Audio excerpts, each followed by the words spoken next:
இறைவாக்கினர் தானியேல் நூலிலிருந்து வாசகம். நான் பார்த்து கொண்டிருக்கையில் அரியணைகள் அமைக்கப்பட்டன. தொன்மை வாய்ந்தவர் அங்கு அமர்ந்தார். அவருடைய ஆடை வெண்பனி போலவும் அவருடைய தலைமுடி தூய பஞ்சு போலவும் இருந்தன.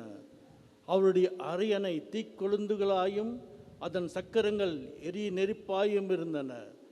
அவர் முன்னிலிருந்து நெருப்பாலான ஓடை தோன்றி பாய்ந்தோடி வந்தது. பல்லாயிரம் பேர் அவருக்கு பணிபுரிந்தார்கள். பல கோடி பேர் அவர் முன் நின்றார்கள். நீதிமன்றம் தீர்ப்பு வழங்க அமர்ந்தது.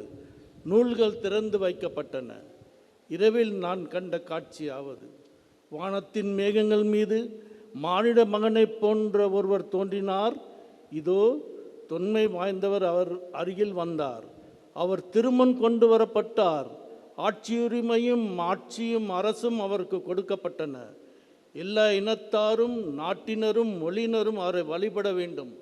அவரது ஆட்சியுரிமை என்றும் உள்ளதாகும். அதற்கு முடிவே இராது. அவரது அரசு அழிந்து போகாது.